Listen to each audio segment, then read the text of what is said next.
Kisah pemuda ni, dia telah membunuh sebanyak 99 orang. Jahat dia ni, dia membunuh dengan tangan dia. 99 orang dia bunuh dengan tangan dia.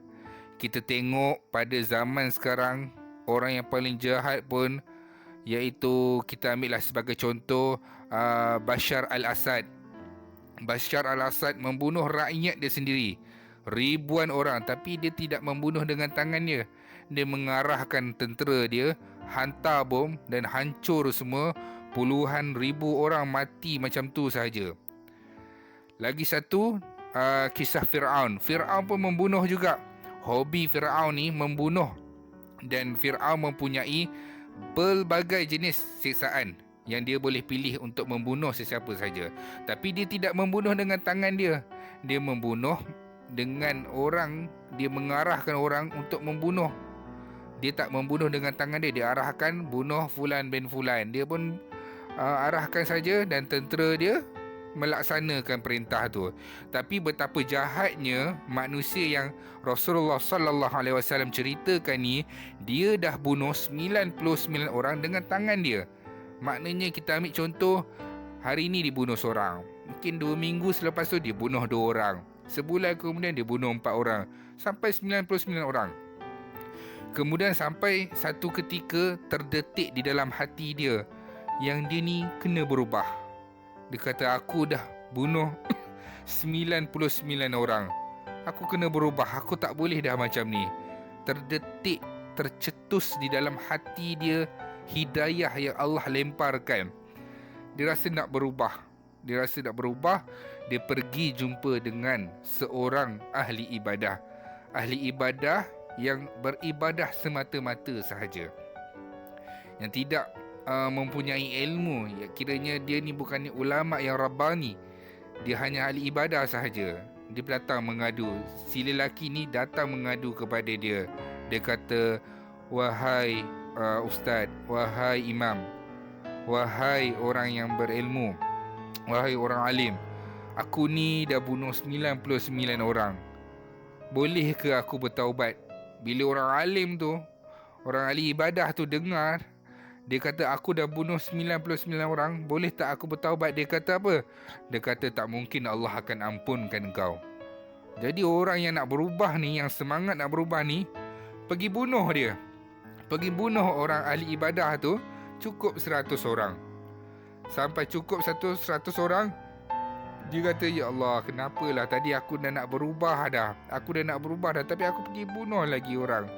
Macam tu dah sifat manusia. Kadang kita buat dosa, kita rasa menyesal pada ketika tu, tapi esoknya kita pergi buat lagi. Tapi tak apalah, Allah tu Maha Pengampun. Selagi mana dalam hati kita ada Allah jentikkan rasa bersalah atas dosa apa yang kita buat, itu tanda Allah nak ingatkan kita supaya kembali semula kepada Dia, supaya ingat balik Allah, supaya takut kepada Allah. Jangan kita bila buat dosa kita rasa suka. Kita dah buat dosa, kita rasa suka. Itu kita khawatiri Allah dah tak pandang dah kita langsung. Berbalik kepada cerita lelaki ni tadi, dia dah bunuh 100 orang. Kemudian dia menyesal.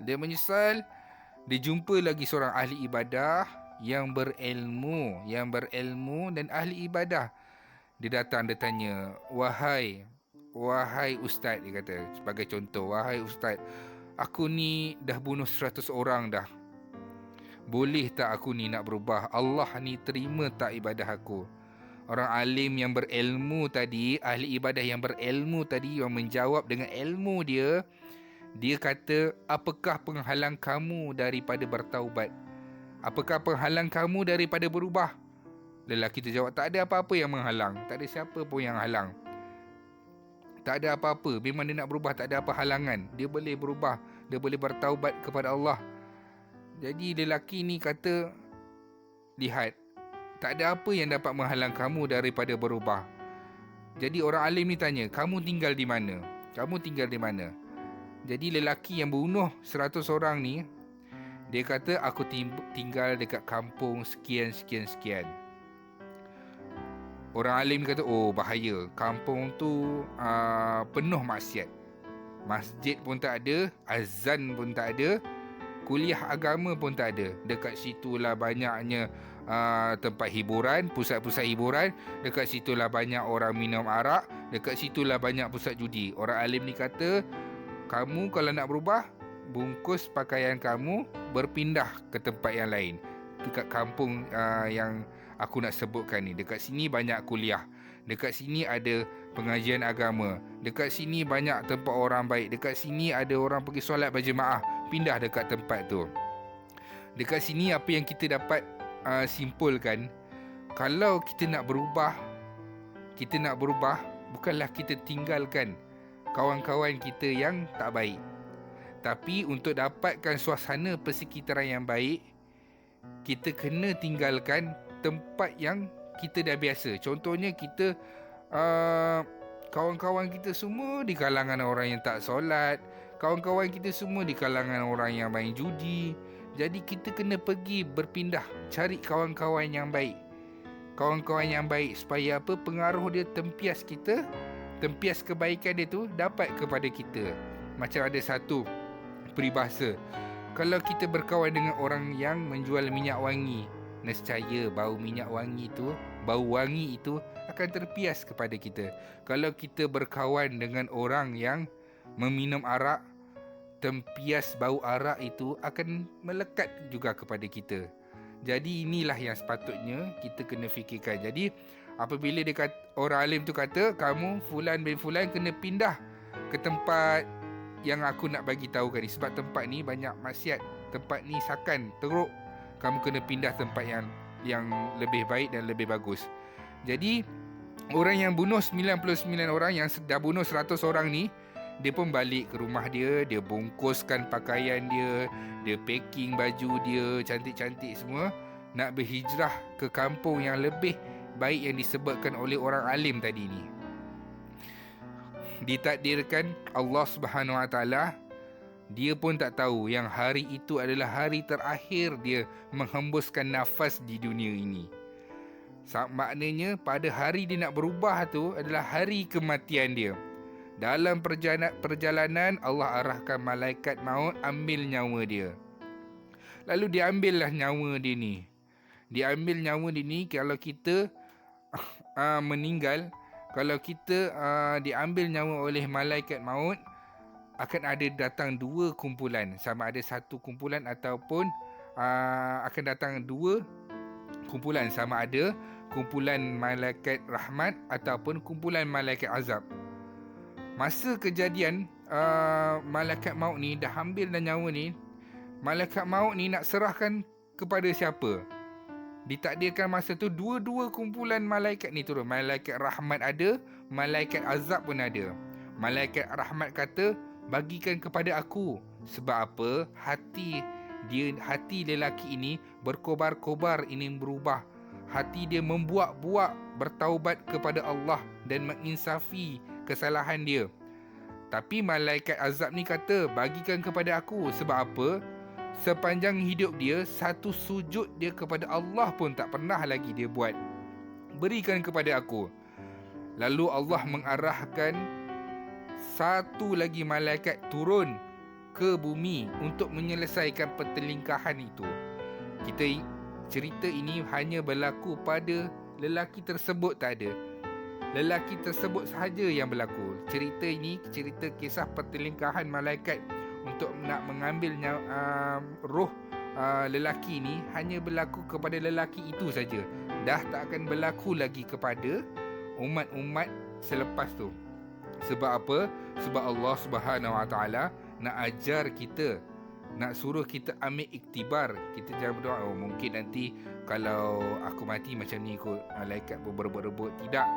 Allah nak ajarkan kepada kita, kepada umat Nabi Muhammad dan umat selepas tu, betapa manusia ni masuk syurga, mendapat rahmat Allah berdasarkan kehendak Allah. Allah yang tentukan. Kamu buat baik saja, Allah yang tentukan sama ada kamu ditempatkan di syurga ataupun ditempatkan di dalam neraka.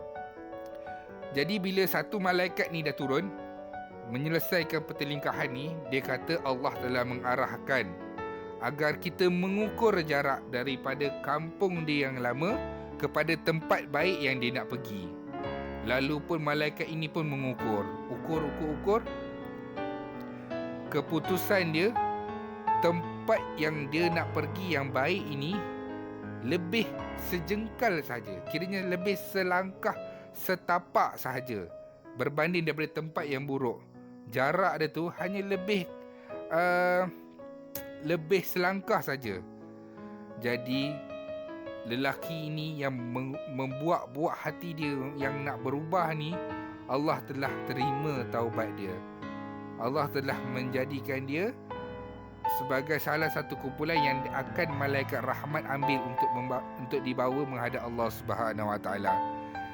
Kesimpulannya yang kita dapat ambil adalah, yang pertama, kita tak tahu Allah nak matikan kita dalam keadaan macam mana. Kita tak tahu Allah nak matikan kita dalam suasana yang macam mana. Kita jangan perasan, yang pertama, kita jangan rasa bangga diri. Kita solat, kita mengaji, kita tak buat dosa. Kita yakin yang kita ni adalah ahli syurga.